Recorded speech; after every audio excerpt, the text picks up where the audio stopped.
El Cuentacuentos.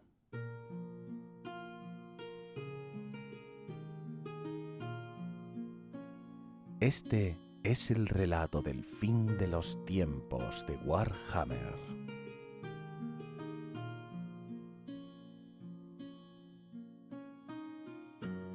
Gracias a la web Biblioteca del Viejo Mundo por permitirme compartir contigo este relato. Ahora, acomódate, cierra los ojos y déjate llevar por esta historia.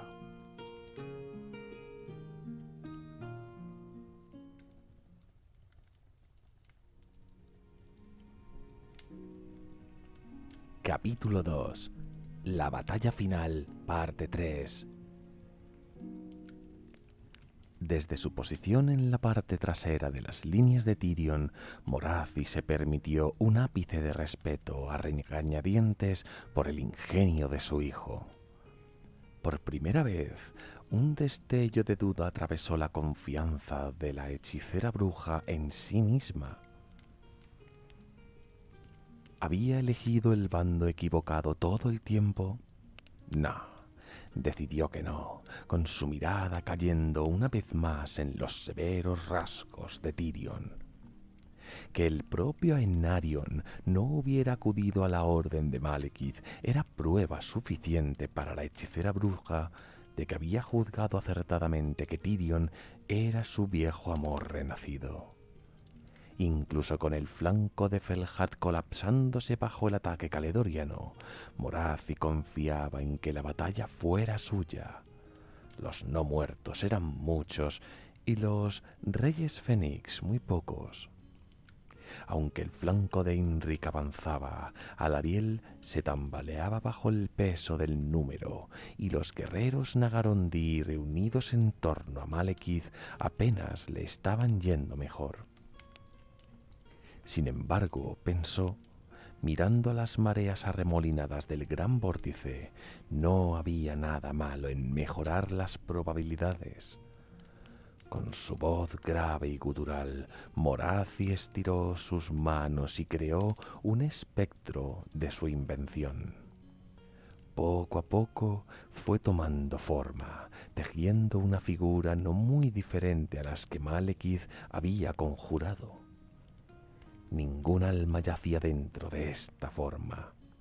Era puramente una construcción de magia oscura, a pesar de que tomó la forma de Aenarion, o más bien el aspecto melancólico y sombrío que Morathi recordaba demasiado bien.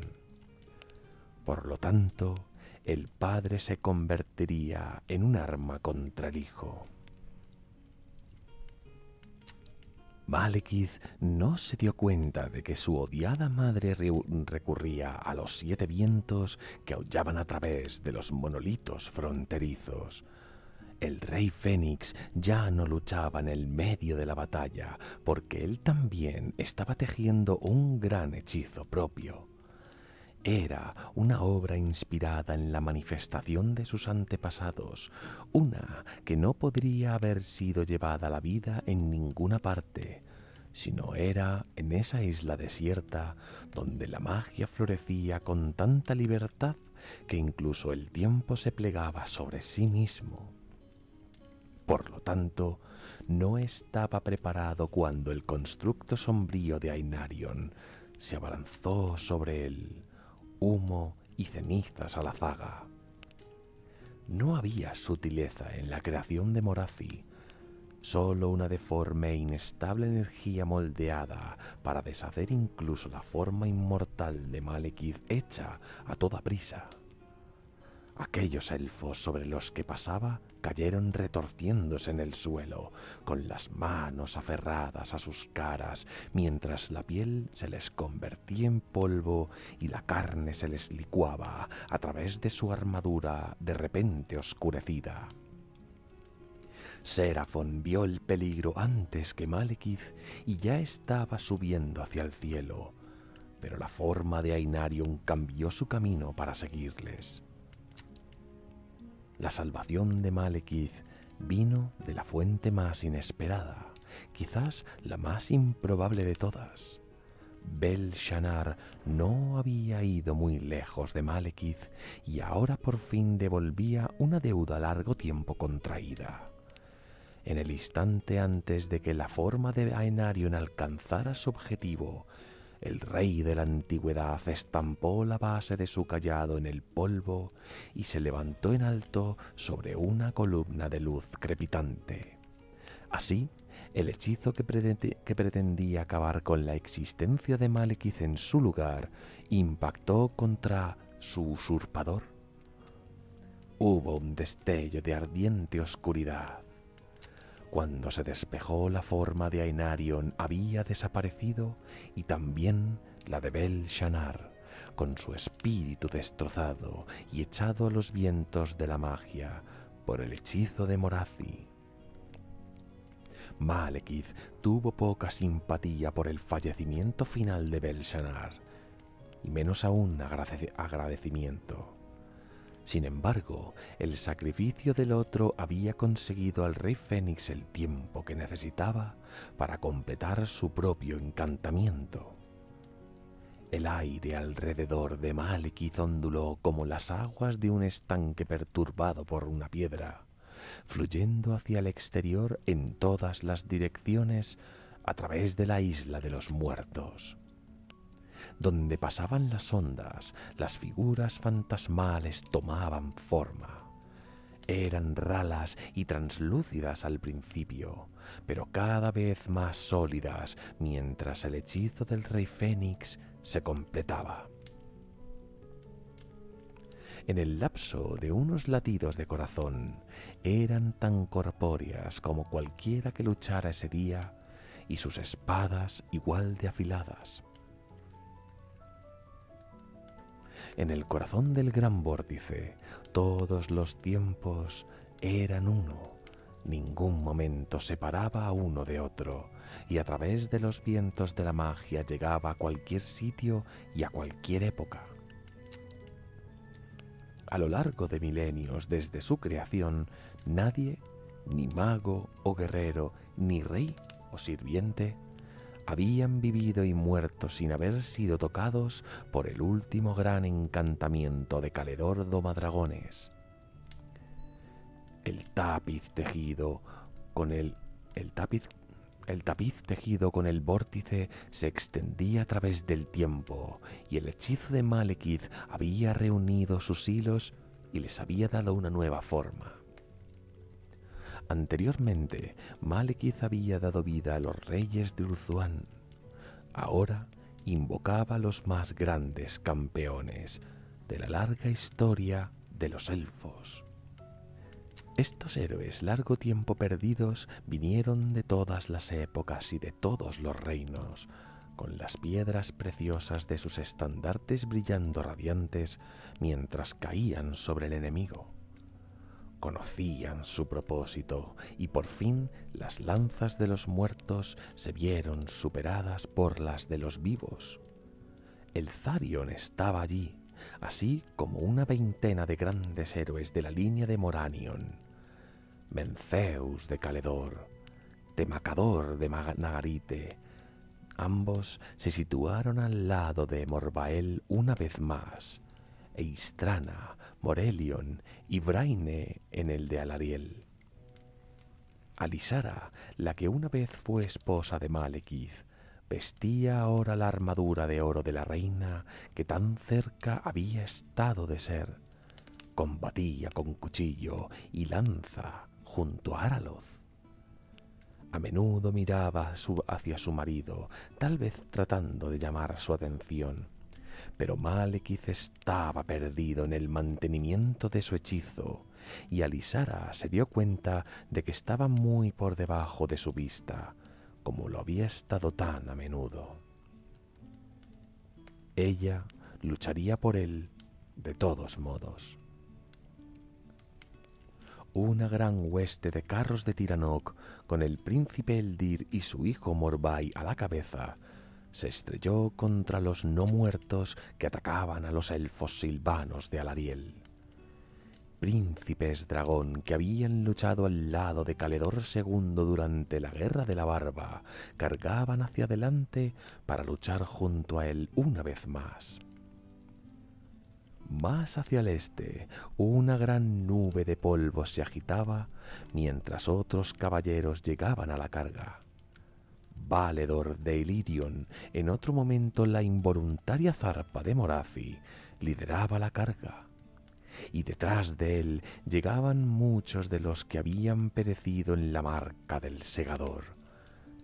Dispersaron a los arqueros Kotyke en el extremo este de la línea de Dalroth y espolearon hacia adelante para llevar sus lanzas contra los flancos de las falanges del príncipe. Las lanzas golpearon profundamente, y los guerreros caídos de Kane de Kotyke cayeron muertos entre el polvo. Dalroth, con el pánico al fin sobrepasando su locura, gritó desesperadamente a sus guerreros y los exhortó a resistir. Las palabras cayeron vanas de los labios y su cara palideció mientras una figura con capa de león se abría paso a través del cuerpo a cuerpo. La espada de Dalroth surgió en una parada mientras el filo de un hacha avanzaba hacia su cuello, pero la espada se rompió en pedazos con un crujido sordo. Un segundo más tarde, la cabeza cortada del príncipe golpeó el suelo. Corgil no hizo ninguna señal de reconocimiento y se abrió camino profundamente en las filas Kotyke. El cuerpo de Dalroth hizo un último esfuerzo y cayó de lado, descansando junto a los ojos ciegos de Adrana. A medida que los Kotyke se esforzaban por mitigar el ataque de Corgil, un nuevo peligro cayó sobre ellos desde el cielo. Theithinhar se sumergió profundamente en medio de ellos, con sus garras desgarrando un surco sangriento a través de los elfos caídos de Kane. Detrás de él llegó el Tharion en el poderoso ala de tormenta y los caballeros grifos que llevaban los colores distintivos de la reina eterna Istriel. Los Kotyke gritaron cuando las garras los cortaron en pedazos o los lanzaron entre las rocas, y los grifos chillaron su victoria, pero malvada risa de Arahan sonaba por encima de todos ellos. Desde su aventajado punto de vista hacia el oeste, Alizanar también vio las caras de su pasado. Mucho más abajo, su padre Othlir luchaba junto a una veintena de héroes Aesanar, con sus andanadas dirigidas por Eothlan, su abuelo. Los guerreros sombríos se deslizaban a través de los monolitos fronterizos, con sus flechas dando en el blanco para perforar la armadura de un corsario o cegar el ojo de una hidra. La cara del rey sombrío estaba tan tensa por la emoción al ver a sus largo tiempo llorados parientes tomar las armas por la causa de Malekith, aunque nadie podía saber si el odio o la alegría bailaban detrás de sus ojos. Tomando una decisión, Alizanar bajó por el flanco del monolito. Por fin había elegido uno de los bandos. En la base de los arremolinados vientos, Teclis maldijo a Malekith por idiota. Mediante la manipulación del gran vórtice, el rey Fénix había interrumpido el flujo de magia y Teclis podía sentir escapar sus ataduras sobre los vientos. Era vagamente consciente de que Caledor Domadragones, moviéndose frenéticamente delante de él, estaba tratando de corregir las inestabilidades en su encantamiento. El mago no era lo suficientemente rápido. Teclis sintió cambiar el vórtice mientras el gur, el viento de las bestias, se desprendía de su prisión. Por un momento apareció contra el cielo oscuro como una gran quimera. Entonces voló hacia el este a la velocidad del pensamiento, con sus rugidos sacudiendo la isla de los muertos hasta sus cimientos. Por debajo de los pies del Teclis la roca se agrietó y comenzó a cambiar. Muy al norte, Tyrion rugió de impotente rabia mientras la batalla se volvía contra él. Los héroes que Malekith había convocado no eran impermeables al daño. De hecho, sangraban y morían tan fácilmente como otros elfos. Sin embargo, eran más que un reto para los esqueletos del príncipe, y mucho mejores que lo contado por sus elfos de los héroes antiguos, fácilmente a la altura de una docena de enemigos. Sin embargo, mientras el Gur se alejaba a toda velocidad hacia la libertad, Tyrion al fin reconoció que la batalla de lanza contra lanza no era más que una distracción de la verdadera amenaza. Espoleando a Malhandir hacia adelante, Tyrion se sumergió en la refriega, con su camino recto como una flecha hacia donde su hermano Teclis todavía luchaba con el gran vórtice. Morathi, al ver la partida del príncipe, instó a Sulefet a seguirlo. Poco rastro del Tyrion que muchos habían conocido y amado se podía ver en la bestia enloquecida que cabalgaba para poner fin a la vida de Teclis. Era más Cain que mortal, con la maldición en su sangre hirviendo hasta desbordarse. Todos los que se mantuvieron ante el príncipe murieron por el filo de la hacedora de viudas, incluso los de su propio ejército, si eran demasiado lentos para hacerse a un lado. Más habrían perecido si Tyrion no hubiera dejado de luchar, pero su única necesidad primordial era alcanzar el vórtice para evitar que Teclis cumpliera con su objetivo. Así que muchos elfos sintieron pasar una sombra malévola sobre ellos y dejarlos indemnes, a pesar de que se cobraba la vida de sus vecinos. Los cascos de Malhandir eran un borrón mientras llevaba a su amo a través del corazón de los Nagarondi, y una falange que se había mantenido tanto tiempo contra la Guardia León de Tyrion ahora se rompía en pedazos mientras la muerte personificada atravesaba sus filas. Morvael se movió para cerrarle el paso, pero estalló en fragmentos de la luz, mientras la hacedora de viudas se le clavaba profundamente en el pecho. En lo alto, la reacción de la muerte del rey Fénix rompió la concentración de Malekith, y al mismo tiempo la magia que sostenía a sus héroes convocados comenzó a desvanecerse. De uno en uno y de dos en dos, se desvanecieron, arrastrados de vuelta a sus lugares legítimos, mientras las madejas del destino se situaban en el patrón adecuado. Algunos desaparecieron de inmediato, dispersándose como humo en una brisa. Los demás siguieron luchando, cortando y golpeando, hasta que perdieron todo su ser. Malekith supo de inmediato que no podía rehacer su hechizo, pero vio que no era necesario. Lo que había sido una batalla en la cúspide de la derrota estaba ahora a un palmo de la victoria. Demasiado tarde, vio el borrón de oro que era Tyrion mientras se acercaba a un desprevenido Teclis. Demasiado tarde, ordenó a Serafón aterrizar para interceptarlo. La dragona era rápida, pero Malhandir era aún más rápido. Maldiciendo con toda la elocuencia otorgada por 6000 años de amargura y odio, Malekith sabía que no podría llegar hasta Tyrion a tiempo. El fuego onduló de la mano del rey Fénix, pero Malhandir corrió más deprisa que él. Relámpagos arquearon de la espada de Malekith, pero la presencia maligna de la hacedora de viudas absorbió la poca magia de la invocación que soltó antes de que el rayo diera en el blanco.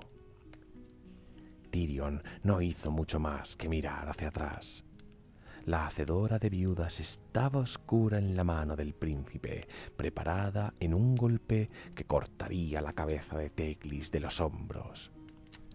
Desde dentro del vórtice, Caledor vio desplegada la muerte de Teclis y gritó una advertencia, pero sus palabras no podían perforar los arremolinados vientos. Se hubiera terminado ahí, de no ser por una última traición. Malhandir había llevado a Tirion durante muchos años, había sido inquebrantable a su amo aun cuando el príncipe había caído en la oscuridad. Pero ya no más.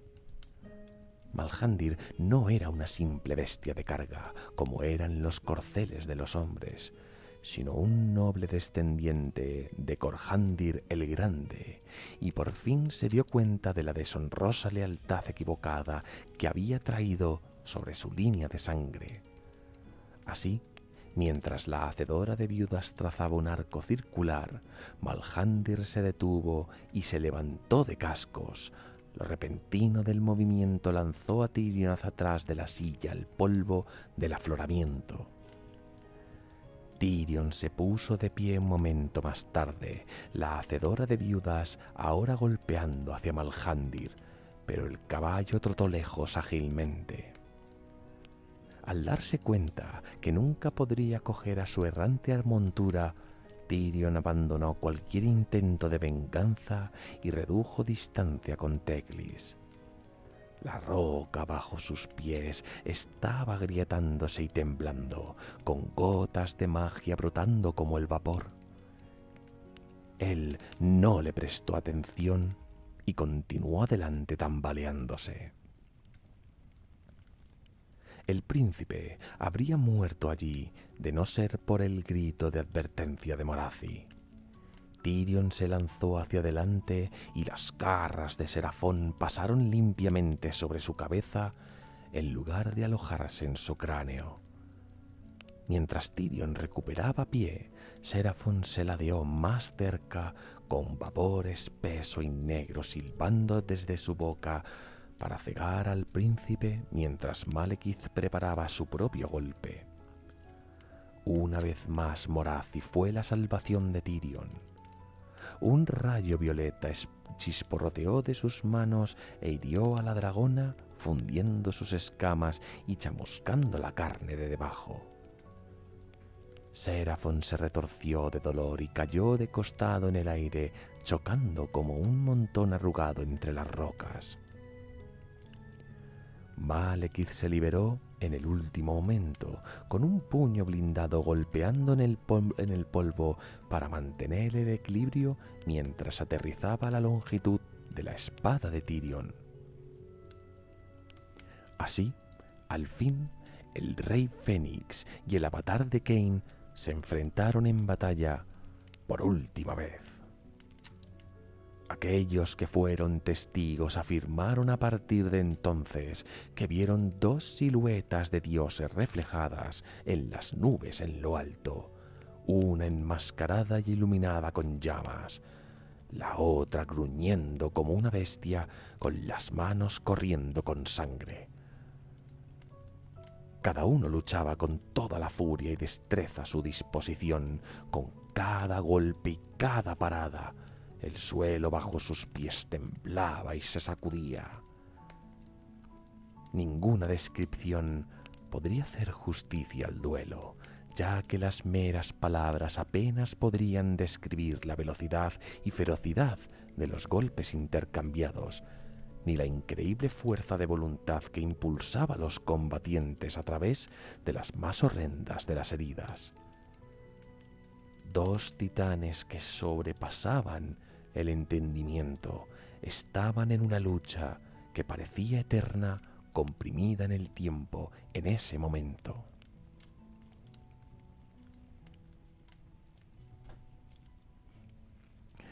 El brazo izquierdo de Malekith fue hecho añicos al comienzo de la pelea. Fue su armadura forjada por Jotek lo único que evitó que la hacedora de viudas cortara por completo el brazo y se clavara profundamente en sus costillas. La mandíbula de Tyrion se fracturó poco después, cuando un giro destinado a romper la cabeza en su lugar envió la punta de Asuriad barriendo a través de su rostro. A menudo las figuras se paraban y se distanciaban para medir sus fuerzas, cansados y heridos. Más a menudo, las dos espadas chocaban en una lluvia de chispas oscuras, con la hacedora de viudas arrancando finas esquirlas de acero encantado del filo de Asuriad. En los primeros 3 de estos choques, los combatientes eran incapaces de superar la fuerza del otro y saltaban a un lado para buscar nuevas ventajas. Por mucho que lo intentaban, el combate no se podría reducir a unos pocos movimientos. En el cuarto, Tyrion liberó la hacedora de viudas y el golpe de retorno dividió el yelmo de Malekith casi en 2. Largo tiempo lucharon, adelante y atrás, parando, esquivando, estocada, esquivada hacia un lado, mientras el gran vórtice comenzaba a desmoronarse. Los choques no solamente eran con espadas de acero, las propias magias de las armas también entrechocaban y dejaban su paso en el entorno. En las laderas de debajo, el último de la hueste largo tiempo perdida de Malekith se desvaneció, pero su papel en la batalla ya estaba hecho. La horda esquelética de Tyrion ya no existía, y sus guerreros mortales pronto se unirían a ellos. Istrana de Abelorn fue la última en desvanecerse, pues había fijado su mente en un acto final. Así, cuando Loki Kvelhart saltó para arrancar a Imrik de la silla de Mirthaithnir, una flecha de penacho rojo se le clavó en la base de la columna vertebral. El corsario gritó de repentino tremendo dolor. Su golpe falló de largo y cayó torpemente en el polvo, retorciéndose. Mientras la tripulación del Felhard arrastraba a su amorido hacia la seguridad, Imrik captó una mirada de su salvadora antes de que se desvaneciera y su remordimiento lo inundó de nuevo, más fuerte que nunca. Aún así, la batalla entre Tyrion y Malekith seguía retumbando, aunque ambos estaban maltratados y sangrando por decenas de heridas. Cualquier mortal hacía tiempo ya habría desvanecido de dolor y de sufrimiento, pero el cansancio no era algo que estuviera aquí, que se le pudiera permitir a ninguno de los dos. Morathi observaba su desarrollo desde la silla de Sulefet, desesperada por ayudar a su amado, pero sabiendo que sus hechizos golpearían igualmente a Tyrion como a Malekith. En cualquier caso, la hechicera bruja esperaba que su intervención no fuera necesaria, ya que el cansancio del rey Fénix parecía más evidente. Malekith se agotaba rápidamente, desgastado por la magia que había empleado. La última chispa de Asurian se desvanecía, su energía gastada para dar al rey Fénix la oportunidad de luchar contra el avatar de Cain.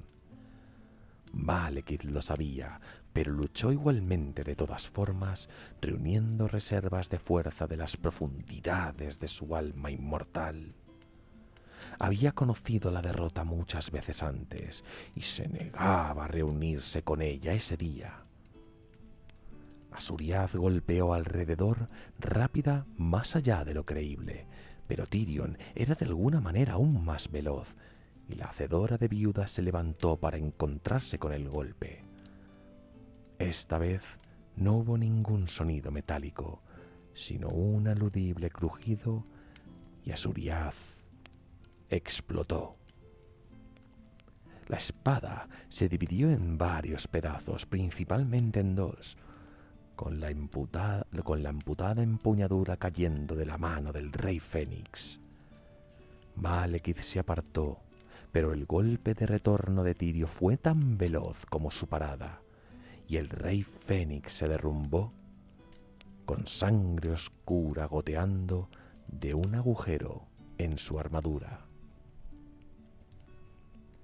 Desarmado y solo, Malekith escupió sangre y se arrastró hasta levantarse mientras su verdugo se acercaba. Los labios destrozados del príncipe formaron una mueca de triunfo, y la hacedora de viudas estuvo lista en su mano. Muy por encima de los combatientes, Morathi sintió sus anteriores temores derretirse. Mientras Tyrion izaba su espada en lo alto, los aullidos de risa de la hechicera bruja se escucharon por todo el campo de batalla. Pero el golpe mortal nunca cayó. Sin oírse sobre la cruel alegría de Morathi, sonó una cuerda de arco clara y certera. Tyrion se tambaleó hacia atrás mientras la flecha atravesaba el golpe de lanza que Imrik había abierto en el peto, con el bendecido disparo perforando el corrupto corazón del príncipe. Tyrion se desplomó de rodillas mientras la hacedora de viudas se le escapaba de las manos. Abrió la boca para hablar, pero no le salieron las palabras, solamente escupió sangre. Por fin, la locura de Cain se desvaneció de los ojos del príncipe y por fin vio con claridad, por primera vez en muchos largos meses, lo que estaba ocurriendo. Entonces, sin decir nada, Tyrion, heredero de Aenarion y avatar de Cain, cayó de lado y murió.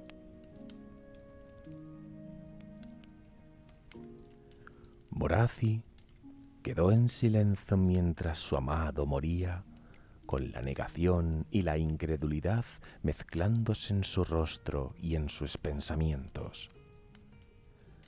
Antes de que pudiera reaccionar, la cuerda del arco cantó una vez más y una segunda flecha acertó a Malekith en la espalda. El rey Fénix se derrumbó encima del cuerpo de su enemigo, con sus extremidades dando espasmos. Al caer Malekith, Morathi soltó un grito de la más pura angustia. Era un terrible sonido animal debido en gran parte a la ira, la frustración y el dolor, mientras que al mismo tiempo tocaba algo más oscuro y más primario. Las manos de la hechicera bruja se convirtieron en garras y un rayo violeta hizo añicos el grupo de monolitos fronterizos de cuyas sombras habían llegado los disparos. Una y otra vez golpeó la piedra sin prestar atención al hecho de que Alizanar, con su trabajo terminado, ya había partido. Teclis sintió estremecerse el vórtice mientras Morathi se alimentaba con avidez de sus magias. Su plan había sido anclar cada viento de la magia en un recipiente mortal. De esta manera, 8 campeones elegidos por Teclis contarían con todo el poder de la magia del mundo, convirtiéndose en imanes en los que habría extraído toda materia prima de la hechicería. Ahora todo estaba fuera de control, y Teclis sabía que tendría que elegir cuál de los vientos podría salvar y cuáles buscarían sus propios imanes como el viento de las bestias había hecho. Atrapado por la indecisión, la elección fue hecha sin él. El cielo brillaba de un rojo furioso mientras Akshi, el viento de fuego, el cual Teclis había tenido la intención de atar a Malekith, espetó libre de su prisión y se arremolinó hacia las nubes. Shamón, el viento de metal, fue rápido tras sus talones. 3 vientos estaban ahora perdidos, uno tomado por Nagash y 4 aún por salvar. Con un esfuerzo, Teclis inclinó su voluntad sobre Azir, el viento de los cielos. Este también se liberó de los hechizos de anclaje y tomó tierra en algún lugar en el imperio del hombre. Sin embargo, su pérdida no consternó a Teclis como los otros. En ese contacto, su mente había percibido una inteligencia trabajando dentro de la esencia de Azir. La presencia era familiar, aunque ajena, y por un momento Teclis quedó muy asombrado. Fue en ese momento cuando Morathi atacó, golpeando a Teclis como con un rayo violeta. A medida que el señor del conocimiento convulsionaba y caía hacia adelante, ensangrentado y magullado, Morathi sintió los temblores, mientras la isla de los muertos comenzaba a romperse. Nada de esto hizo aliviar su locura. Había perdido a su amado y también a su hijo.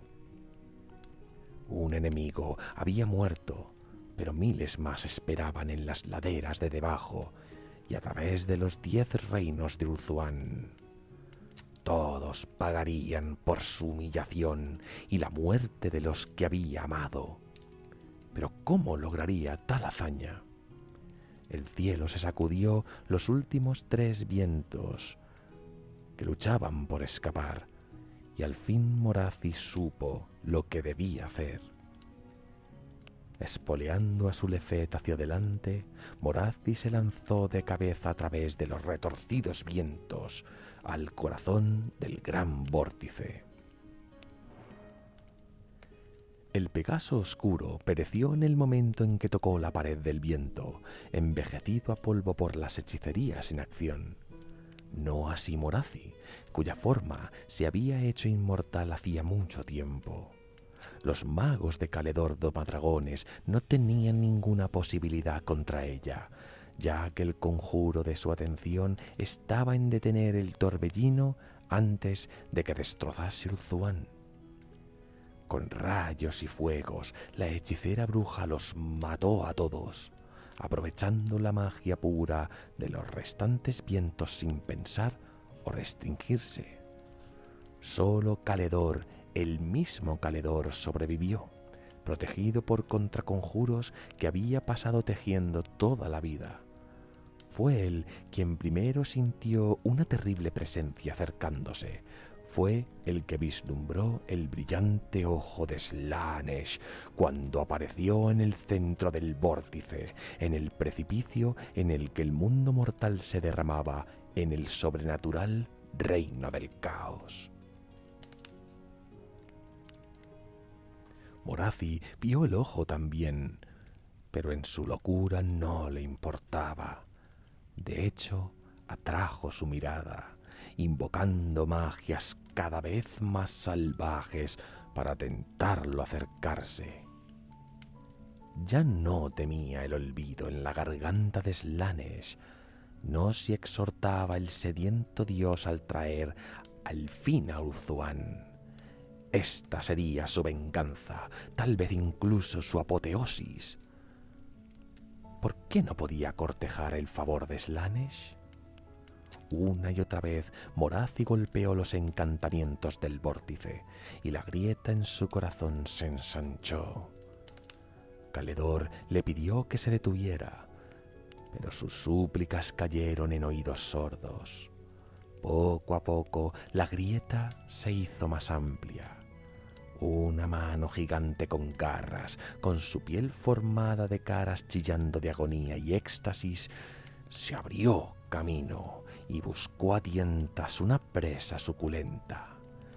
El aire era dulce con el hedor de un millar de terribles tentaciones, y los vientos sonaban con una voz de promesas y terror.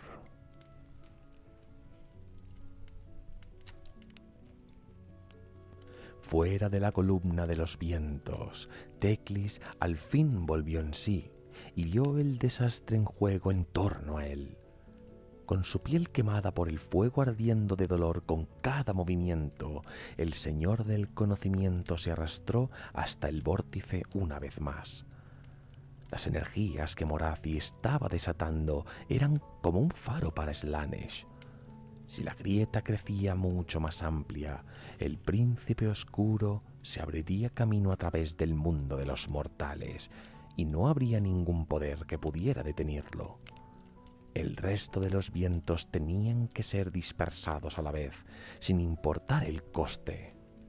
Extendiendo sus manos hacia adelante una vez más, Teclis trajo la fatalidad a Ulthuan con el fin de salvarla de la condenación. Incluso entonces, casi falló. Los vientos restantes se resistían y luchaban ante todas sus órdenes, y si Caledor no hubiera abandonado sus intentos de razonar con Morathi con el fin de ayudarlo, entonces todo habría sido en vano. Así, Giran, el viento de la vida, escapó del vórtice, instigando una serie de terremotos desde Lothern hasta Thor-Akare. La placa continental que apoyaba gran parte del sur de Caledor se rompió a lo largo de su columna central. Decenas de miles perecieron a medida que sus ciudades se hundían en el mar. Volcanes, largo tiempo inactivos, irrumpieron a la vida furiosamente a través de las montañas Anuli, y la lava se derramó hacia afuera en las llanuras de Ibres. El Giran voló en breve libertad a través de la vertiente norte antes de que los hechizos de anclaje de Teclis lo atraparan con firmeza y ataran el viento a Alariel. El viento de la vida fluyó por el cuerpo de la reina eterna, infundiéndose de sí mismo a través de la carne, hueso y espíritu, dejándola cambiada para siempre. No hubo dolor, solo una sensación de calidez y cumplimiento, y de un increíble poder, del poder de todo un semidios. El torrente creciente de magia de la vida dentro de ella llegó a un punto y no disminuyó. Sus ojos, de un brillante color azul hasta ese momento, llamearon verdes y una ola de brillante fuerza mágica se derramó de sus manos extendidas.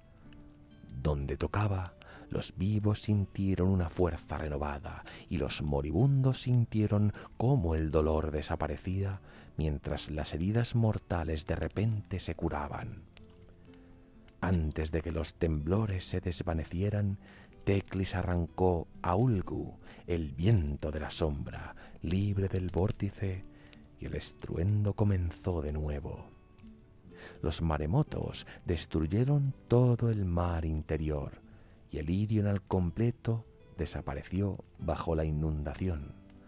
Thor-Elir desapareció bajo las aguas cuando sus ciudadanos buscaban un terreno más alto.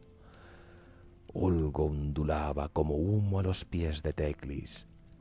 A la orden del Señor del Conocimiento, hirvió y se retorció a través del polvo hacia el cuerpo tendido de Malekith. A pesar de lo que había creído Morathi, Malekith no estaba muerto. Su vida había hecho de todo menos abandonarlo. Jirones de aceitosas sombras ondularon y florecieron en torno al rey caído, moviéndose al son de un viento invisible.